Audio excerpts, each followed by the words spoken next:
నా గడ్డం టోపీ మీకేంటి అడ్డం, మీ బొట్టు నాకేంటి అడ్డం. ఇప్పుడు నేను చాలా చోట్ల అనేక మాధ్యమాల్లో నేను చెప్పినటువంటి మాట ఏమిటంటే, మీ ఆచార ఆహార్య వ్యవహారాలు ఎవరివి ఏ విధంగా ఉన్నాయో వారు అది ఫాలో చేయాలి. మీరు ఈ గడ్డం టోపీ మీరు ధరించాల్సినటువంటి అవసరం లేదు. సరే, గడ్డం అయితే ధరించేది కాదు, వదిలేది.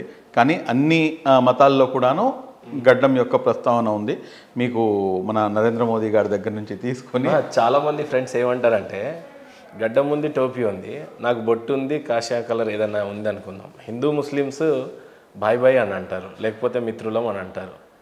ఎలా మిత్రులము, ఎలా భాయ్ భాయ్, ఎలా భాయ్ భాయ్, అదే గొప్పతనం అండి. భిన్నత్వంలో ఏకత్వం అన్న పదం వచ్చింది అక్కడి నుంచి. అంటే మనకి ఎన్నో భిన్నత్వాలు ఉన్నాయి. మీ ఆచార్య ఆహార్య వ్యవహారాల్లో అనేకమైనటువంటి భిన్నత్వాలు ఉన్నాయి. ఉన్నా కూడా కానీ ఏకత్వం అనేది ఉంది. అదే ఈ దేశ ప్రగతికి మూలమంత్రం. ఈ మొత్తం ప్రపంచంలో ఈ భారతదేశం యొక్క బ్యూటీ ఏంటంటే, ఇన్ని విభిన్నమైనటువంటి జాతులు, విభిన్నమైనటువంటి మతాలు, విభిన్నమైనటువంటి ఆచారాలు, ప్రతి 30 కిలోమీటర్లకి ప్రతి 100 కిలోమీటర్లకి ఆచార ఆహార్య వ్యవహారం మారిపోతూ ఉంటుంది. ఇక్కడ ఉన్నటువంటి పరిస్థితి కాస్త 30, 40, 50 కిలోమీటర్లు దాటిన తర్వాత అక్కడ మాట్లాడే యాస కూడా మారిపోతుంది. ఇంత డిఫరెంట్ కల్చర్ ఉండి కూడాను మనమందరం కూడాను కలిసిమెలిసి ఉన్నామంటే ఇది మీ గొప్పతనమో లేకపోతే నా గొప్పతనమో కాదు. ఇది ఈ భూమాత యొక్క గొప్పతనం, ఇది మన భారతదేశం యొక్క గొప్పతనం. ఈ విషయాన్ని భారతదేశంలో ఉన్నటువంటి 130 కోట్ల మంది ప్రజలు ప్రతి ఒక్కరికి కూడాను తెలుసు. ఒక్క నిమిషం, ఇందాక మీరు భూమిని భూమాత అన్నారు, దైవంతో సమానం అని నమ్ముతారా? నేను దైవం అన్న మా పదం యూజ్ చేయలేదండి, భూమాత అన్న. భూమాత అంటే నేను దైవంతో పోల్చి చెప్పలేదు. మీరు నన్ను గిచ్చి నన్ను కాంట్రవర్సీలో లాగే ప్రయత్నం మీరు స్టార్టింగ్లోనే చేసేస్తున్నారు. భూమి మాత కాదు అంటే నేను ఆ భూమాత అన్న పదం నేను యూజ్ చేయడానికి గల కారణం ఏంటంటే, మెజారిటీ ఆఫ్ ద పీపుల్ ఎవరైతే ఉన్నారో వాళ్ళు దీన్ని ఒక భర్తమాత లేకపోతే భూదేవి ఈ విధంగా సంబోధిస్తారు. అంతేగాని నా యొక్క ఇంటెన్షన్ ఇక్కడ మాట్లాడటానికి ఏదైతే ఈ భారతదేశం గడ్డ ఉందో, ఈ భారతదేశం ఏదైతే ఉందో దాన్ని మనం గౌరవించుకుంటూ మాట్లాడటానికి నేను ఉచ్చరించినటువంటి పదం అది. ఆ ఇప్పుడు ఎలా ఉంటుందంటేనండి, యాజ్ ఎ హిందూగా భూమిని భూమాత అంటే దేవతగా కొలుస్తున్నా, యాజ్ ఎ ముస్లింగా భూమిని మీరు ఏమని చూస్తారు? ఇప్పుడు భూమిని మనం ఏమని చూస్తామంటే కనుక మీరు ఇక్కడ మీరు ఒకటి గమనించాలి. ఇప్పుడు నేనే స్వయంగా నేను కాంట్రవర్సీలోకి వెళ్తాను. చూడండి, ఇప్పుడు ఆవు ఉంది, గోమాత అంటారు.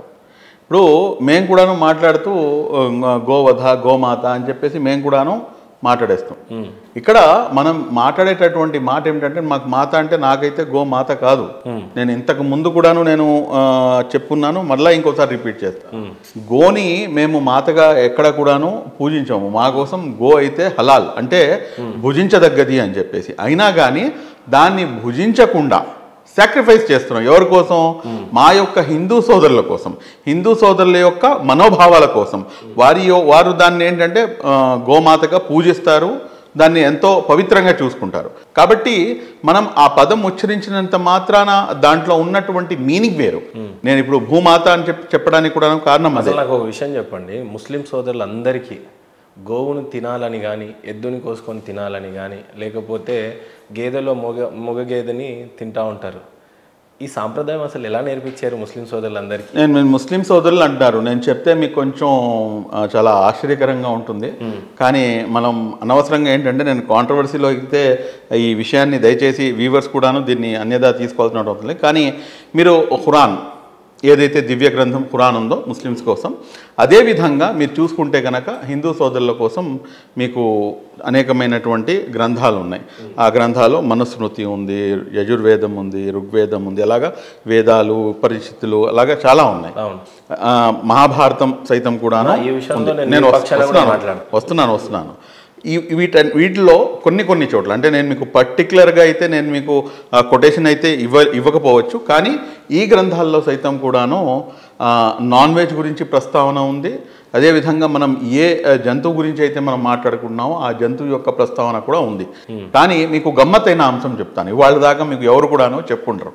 మీకు చూసుకుంటే కనుక కారుణ్యమూర్తి మహమ్మద్ ప్రవక్త సల్లల్లాహు అలైహి వసల్లం అంటే మాకు ప్రాఫెట్ మహమ్మద్ సల్లల్లాహు అలైహి వసల్లం పీస్ బి అపాన్ హిమ్, ఆయన చెప్పినటువంటి అంటే ఆయన యొక్క సహీ అహదీస్ అంటారు. అంటే ఆయన యొక్క ప్రవచనాలను మేము అహదీస్ అంటాం.